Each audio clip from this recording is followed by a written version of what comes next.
I started out, my mother used to say I organized the kindergarten. So I'm an activist, and I started out when I was 10, decided to be a lawyer, and then I started working on all kinds of things that had to do with social activism, and I've worked on those things continuously. I ended up in 1967, I got to be a professional because I started working with Ralph Nader.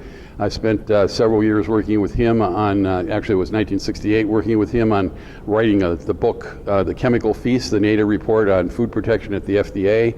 I ran a group of about 25 law and medical students, and we just deconstructed the whole agency and found a whole lot of stuff that was going on, was very, very curious, and then that laid the groundwork for a law firm that I started in 1972, Swanken and Turner, and we've been working at that firm ever since. It's been about 47 years now, roughly, that we've been going after one thing after another: organic food, swine flu vaccination, the whole question of food additives, sweeteners, aspartame, NutraSweet, whole range of issues. And every one of them has been a satisfaction of curiosity while advancing the individual's rights to be able to be healthy and make their own choices. Human beings seem to be continuously striving for more identity, more involvement, more influence to make things better.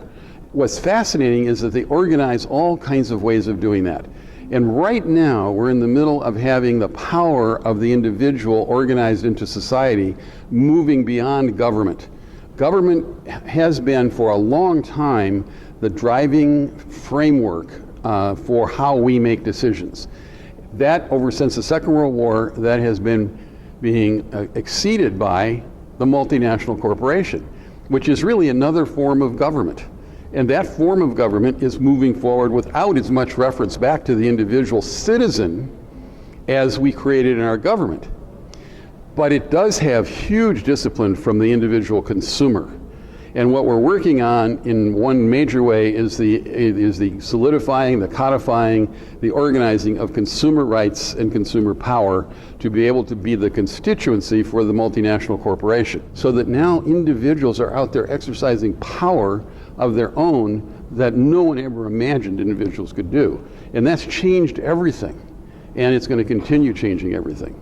I think you live your life doing the things that make sense at any given moment, being positive, pointing in a positive direction, collaborating with other people, and you work basically, I draw my fundamental premise from the Scottish Enlightenment.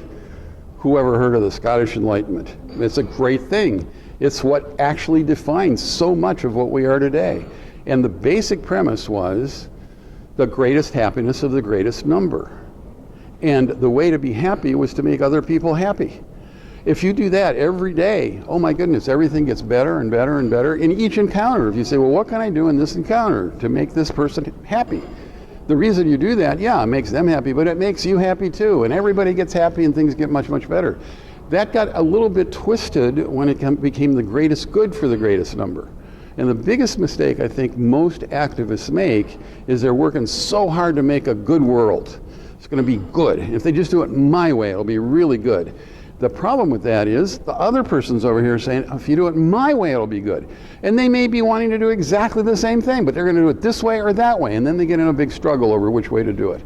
Let's figure out how to make it a happier world. And it'll make a happier world if you don't have to bang heads with somebody about whether their way is a good way or your way is a good way. Let's all make it happy. So you want to make it good this way, you want to make it good. What can we do together to make it a good world in a happy way?